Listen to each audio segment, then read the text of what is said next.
Welcome back. It's so good to see you. So, today we are going to be talking about what I've been watching for the month of November. I have my notes over here, as usual, so I don't forget what the hell I'm talking about. But my notes are being weird, so I had to move them off to the side, and I don't know, I still don't like this setup, but you gotta work with what you got, right? So, okay. So let's just get into it. Okay. Let's see. The first thing that I watched was a show on Netflix. It's called Boots. Rotten Tomatoes score gave it a 90. Audience score gave it a 90. All these scores are as of this recording. You know, they can go up, they can go down, but as of right now, Rotten Tomatoes score gave it a 90. Audience score gave it a 90. It stars Miles Heiser, Max Parker, Vera Farmiga. I'm the worst at names, you know that. Okay, so if you know me, you know why I had to watch this show. If you don't know, I am a Marine. I was in the Marines I don't even know, 25 years ago, maybe? I don't know. It was a long time ago, okay? And this show, Boots, is about, I'm going to read the description and then we'll talk about it, but it says, after impulsively, you know I can't talk, after impulsively joining the Marines in 1990, a bullied teen finds a new purpose. Okay. So the whole show is about this kid joining the Marines because his friend is like, yo, I joined the Marines. There's a whole battle buddy program. If you join with a battle buddy, you stick together. So his friend is kind of like lost in life. No, the person that the show is about is kind of like lost in life. So when his friend offers him this opportunity, he's like, well, okay, I'll do it, you know, giving it no thought at all. The reason that I watched it is because I thought it looked stupid, okay, and I wanted to watch it so that I could critique it and talk crap about it, because usually shows about the military or, you know, specific things very, you know, they mess things up, you know, and I wanted to talk crap about it to myself. I mean, who am I going to talk crap about it to, right? But I was very pleasantly surprised. If you want to know what boot camp is like in the Marines, watch this show, because it is very accurate. Now, it doesn't show everything because it's 13 weeks. How can you put 13 weeks in, I don't know, 8 episodes, 8 hours? It's very hard, plus do a storyline and stuff. So there's a lot of things missing, but it's accurate. And I love the show. The main issue with the show is this kid who joins the Marines in the 90s is gay. Yikes. Okay. I'm not in the military now, so I don't know how that environment feels for gay people in the Marines. But in the 90s, not good, okay? The show was funny, but I don't know if it was funny because it's funny or if it's funny because I went through all of these things, you know? And I know this sounds crazy, but my favorite thing about the show was the drill instructors. these actors had to have been trained. They had to have gone to drill instructor school. There's no other way that they could have been so accurate. They had to have gone to military bases and watched drill instructors, studied them, because there's no way. These are spot on. Spot on. Even the abusive drill instructor, very accurate. Very accurate. The show's great. It's fantastic. I loved it. I will watch it again.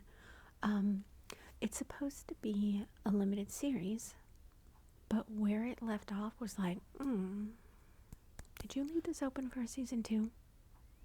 Because I would love a season 2. I would love it. It ends at the end of boot camp.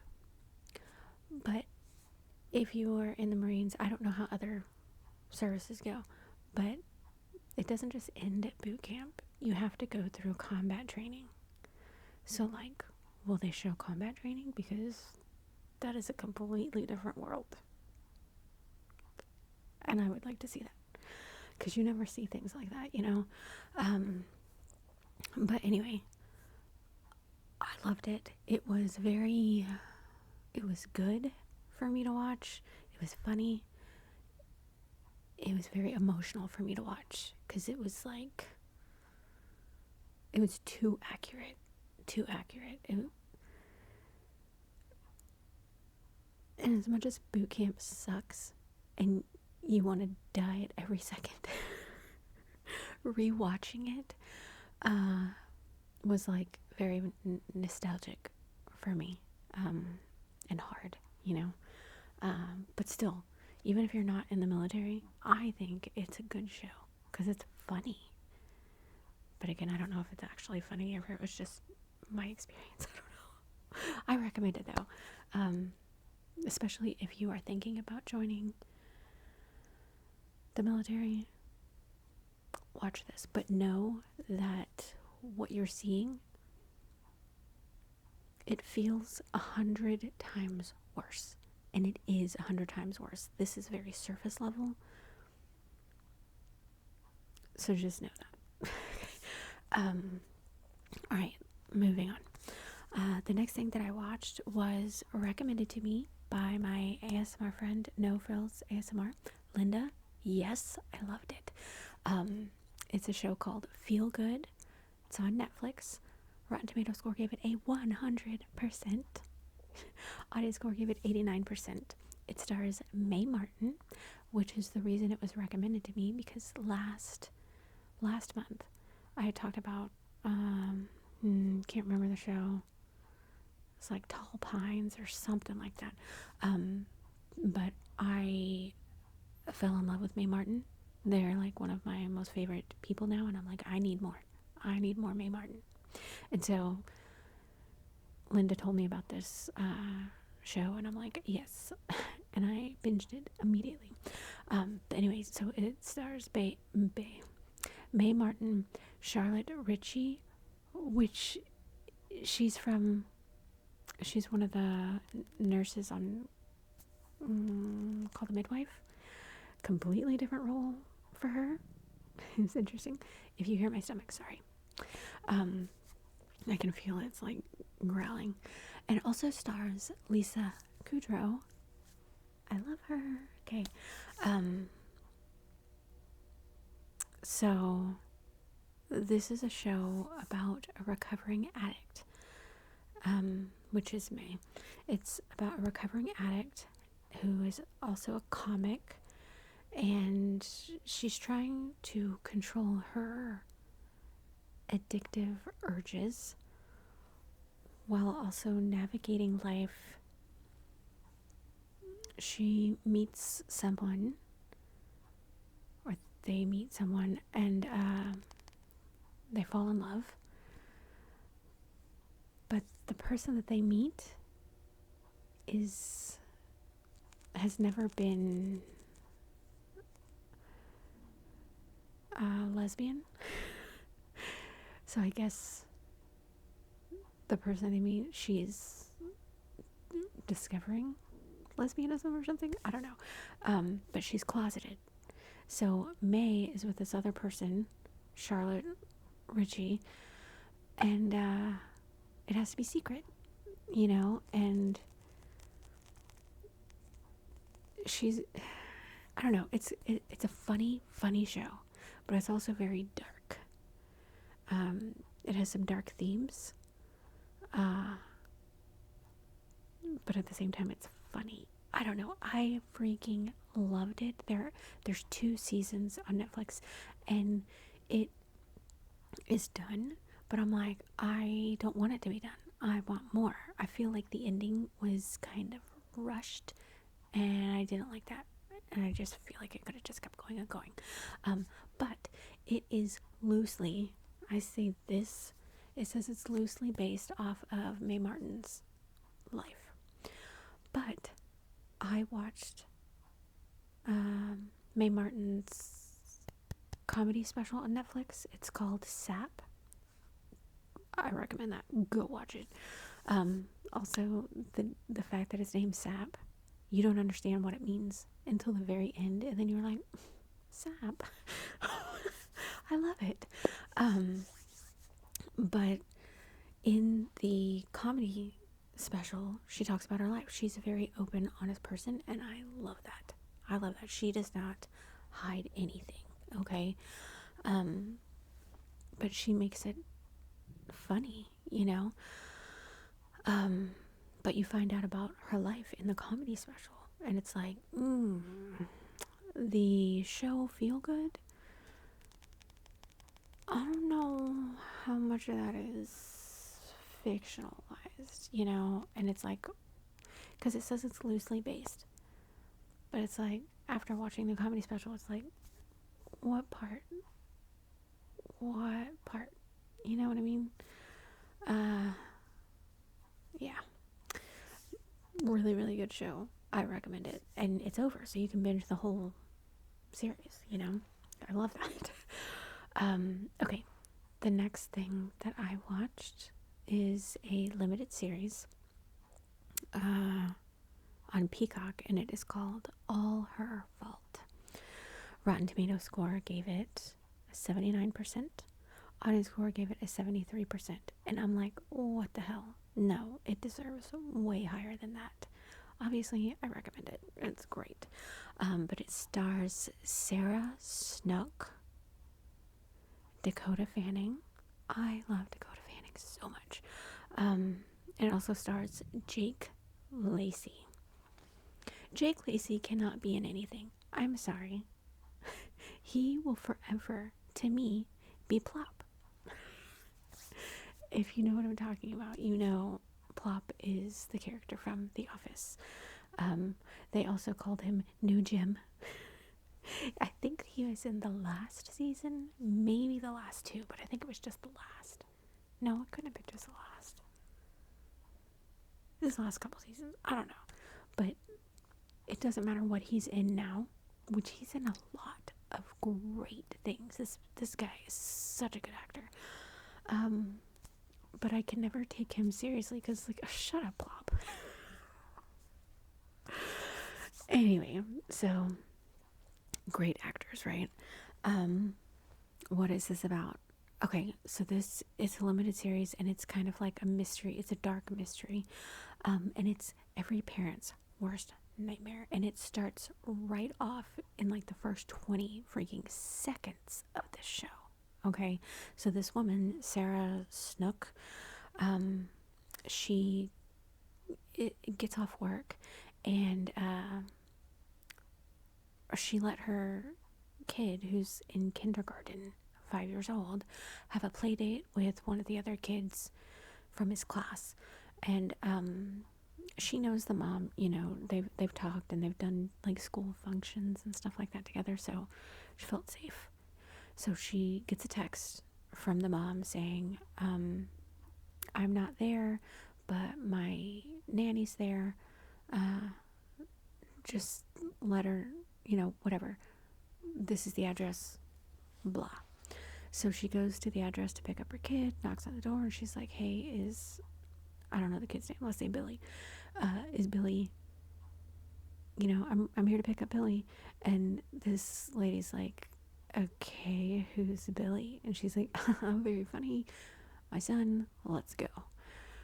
And the lady's like, I have no idea what you're talking about.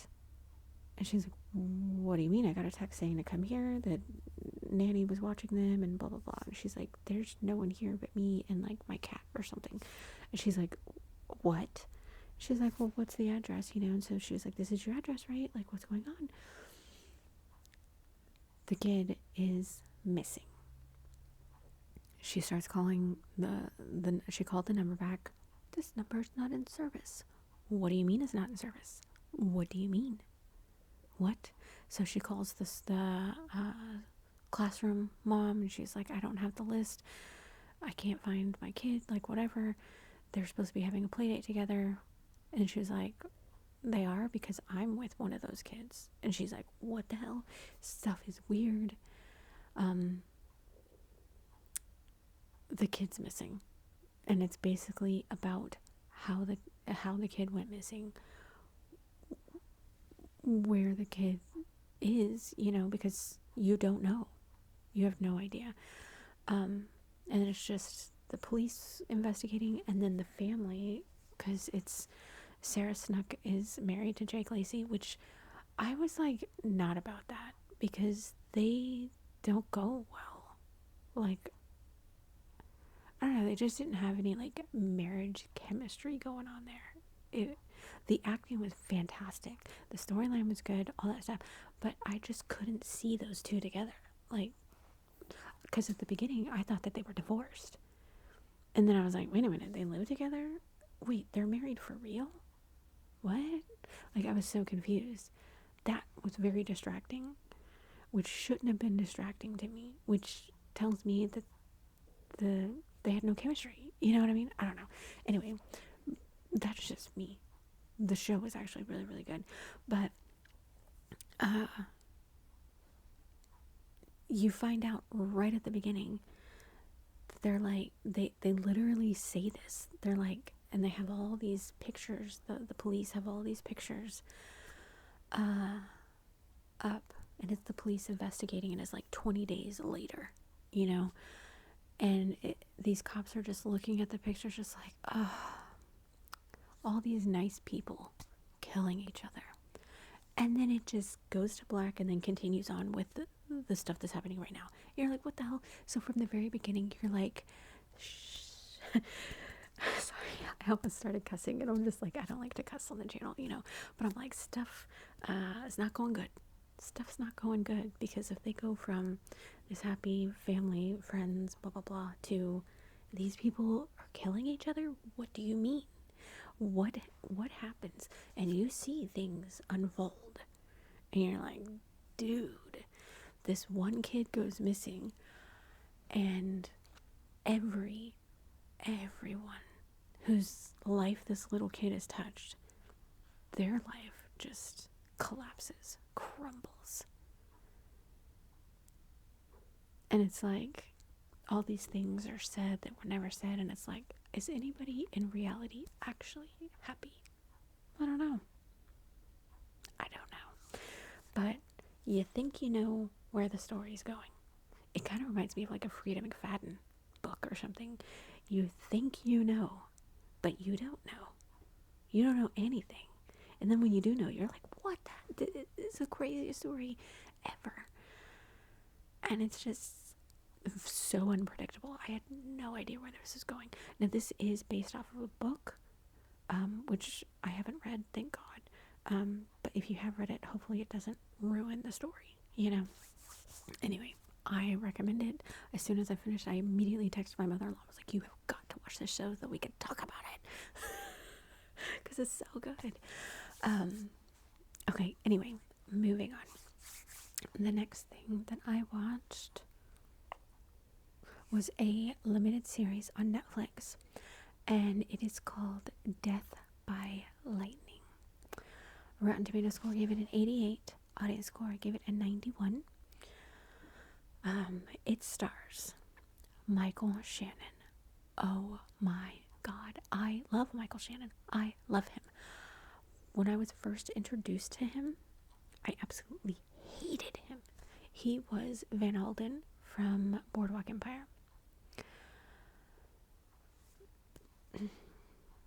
He's such a good actor. He's so good. He's so good. And every single thing that Michael Shannon has been in has been top tier. Like, where is this guy's Oscar? Does he have an Oscar? Because he needs one. He's amazing. Anyway, so Michael Shannon, Matthew McFadden, what? Amazing. And Nick Offerman, like, the cast is fantastic. Okay, there's way more people in this, but it's so good. If you are a fan of historical shows or time period pieces, is that what they're called? Watch this, okay? I am a huge history fan, and this is a history thing. I feel like it is historical fiction, but it's actually based off of a true story, but there are some dramatized or fictionized things, for the show. But it is the story of two men.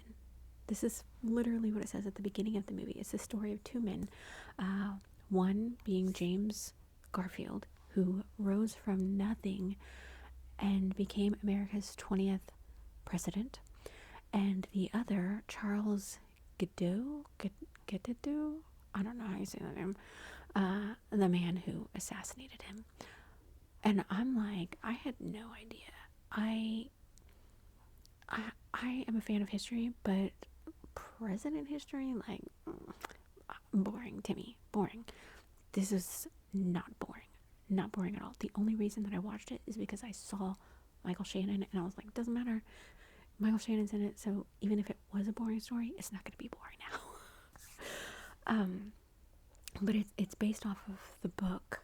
There's a book. I didn't know. But this is crazy good. Like, the story, to me, is mind-blowing.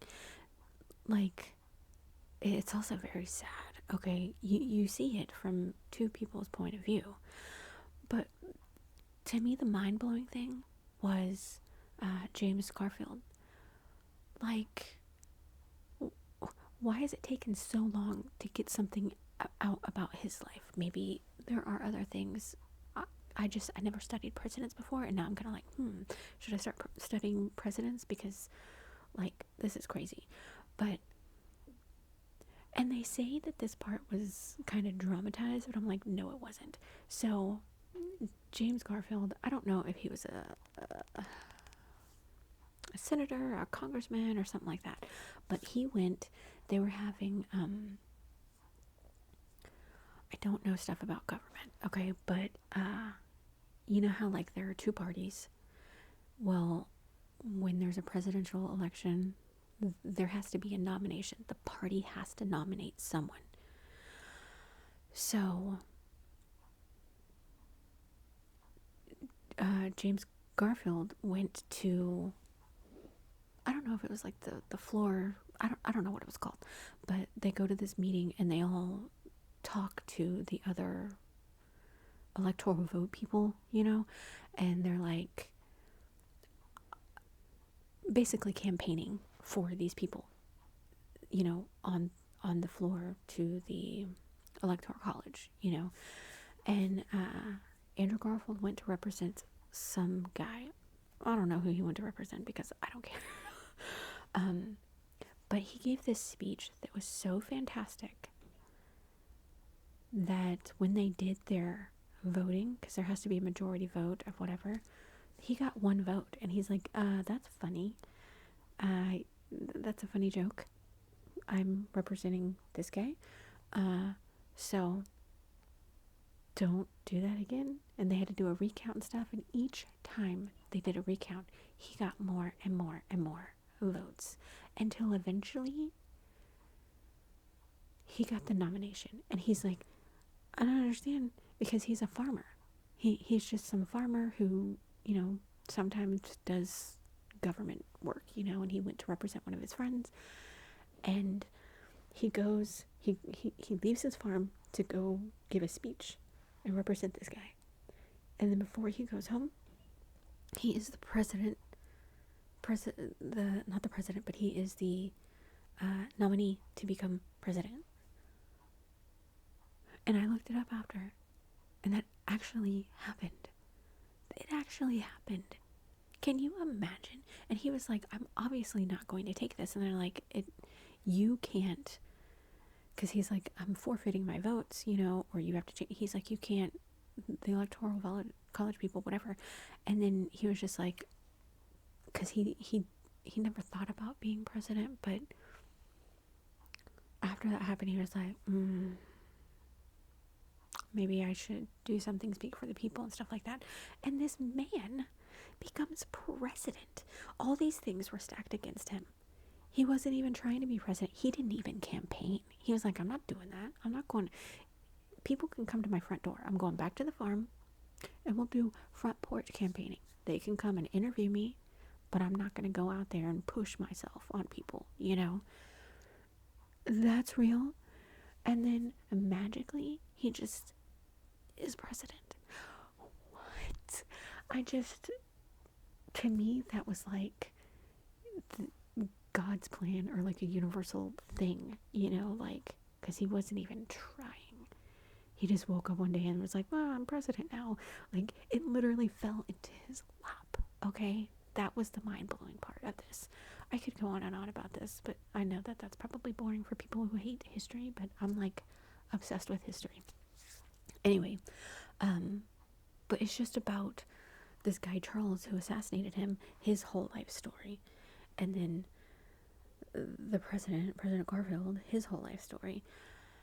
And then how they, like, intertwine. And it is insane. It's insane. And it's also very sad. Like, I don't know. It just crushed me. It was so good, though. And I'm like, obviously, I don't want people to be assassinated. But it's like, come on. Back in this time, they had no protection for the presidents. Like, at all. The president could just be walking around doing whatever. There was no gate around the White House. Like, it was just, people could show up on your front lawn, demand to talk to, like, it was insane. But I wish that Garfield wouldn't have been assassinated, because he was so good. And maybe that's the fictionalized part, I don't know, but what could America have been if he would have been able to be president longer than he was, I don't know. It's a really good show, though, and I recommend it. Okay, the next thing that I watched was a movie, a very long movie. I think it was like 2.5, maybe 3 hours long. But it's a movie on Netflix, and it is called Frankenstein. Rotten Tomatoes score give it 85%. Audience score give it a 95%. It stars Oscar Isaac. I love him. Jacob Elordi. I love him too. Like, the movies that he's been in, they've all been different, but great. And then Maya Goth. I don't know. Okay, so I watched it because of who is in it, the actors, but I never knew the story of Frankenstein. Now, there's Frankenstein, the scientist guy, and then there's Frankenstein's monster, okay? But it's about the scientist Frankenstein and how he is, like, obsessed with death and life, and it leads to a tragic creation, Frankenstein's monster. But I never knew this story. Like, that's another reason why I wanted to watch it, because I never knew the story. To me, Frankenstein's monster has always just been like a cartoon character or something, like, it's never been, because I know that there's a book, but I never read the book, so I never knew the story, and I think that it is fantastic. I loved every minute of this movie. Like, it was so good. The acting, amazing. Amazing, especially by Jacob Elordi. So good. So good. The graphics, like, yes, okay, just so good. It's shocking, and at times it's like scary. Like, I literally was like, like, I don't want to say it's a jump scare, but it's I don't know, it's a different kind of scary. I don't know how to describe it, but it was good. But also it was really freaking sad.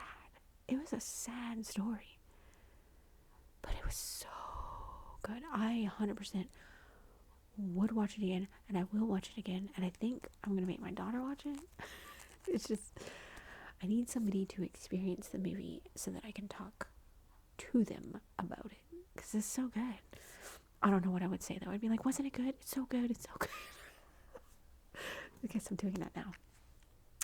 Okay, the next thing that I watched was a movie, and it is on a Peacock, and it is Downton Abbey, the grand finale.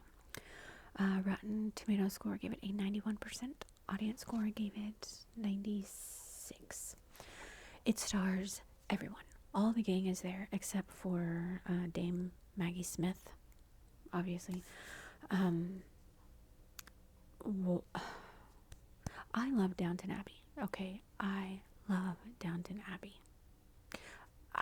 I started watching it a few years ago because my mother-in-law recommended it to me, and I'm so glad. It is so good. I don't want to talk about the show. I'm talking about the movie. Calm down. But the entire gang is there. Everyone's there. So it starts out in 1930, after the crash, you know, because the crash happened in like 1929. So, okay, we'll get into that for a second, or in a second. Okay, so Mary is at the center of the story, which everything is basically all about her anyway, right? Like, whatever. Okay, so, but Mary is in the center of a public scandal. Oh my God, it's so bad. Mary got a divorce. How scandalous. Oh my gosh, right? Talk about family embarrassment. She can't even be in the same room as certain people because she's divorced. My God. Basically, Mary's trash now. What? Okay. But yeah. So we're dealing with her, you know, public scandal, and how are they going to rise back up? You know, what's the family going to do? But also they're dealing with possible trouble with their family fortune because something happened. They were saved during the crash, okay? But there are some things that happened in America with one of the cousins who's in control of the money somehow. I don't remember how that fits into the story, but whatever. But their fortune, it's in trouble. What are they gonna do? What are they gonna do? Okay, like, calm down. Everything's so dramatic, right? But that's how Downton Abbey is. It's like nothing. It's Downton Abbey, okay? All the drama, you're gonna be fine. Everything's gonna work out because it's Downton Abbey. When does it not work out, right? When does it not work out? But, you know, so, like, it was predictable. But you you want things to work out because you love every single person in upstairs and downstairs, right? You love every single one. And how long have they been in our lives? Maybe like 15 years or something. But it's new times, you know, and it's hard for certain people to move on with the times, you know. And but Downton is moving into a new, the next generation, you know. Which it's like, okay, there's no real big arc in the story. To me, it was just kind of like meh. Like, I was kind of disappointed. Because this is the last one. The show's been over. There's been movies. This is the last movie. So it's over? You're telling me I'm not going to see them anymore? I don't like that. And the fact that this movie was just like, meh, makes it that much worse for me. Like, I don't know. I was kind of disappointed in it. I understand why it got high scores, because it's like, oh, Downton Abbey. I love it. I love it. But I was disappointed, and now I'm like upset because my last piece of Downton Abbey is disappointment. I hate that. But I mean, for me, that's typically how it goes. Like, whenever a show ends that I'm obsessed with, I usually hate the endings. And then I get disappointed. But I try and erase the disappointment by just restarting it again. You know what I mean? So I can get back to the good feelings of the show. So I guess that's just what I'm going to have to do with Downton Abbey, because meh, you know? Anyway, so that is all the stuff that I watched for the month of November. I really hope that you enjoyed that. Thank you so much for watching, and I'll see you soon.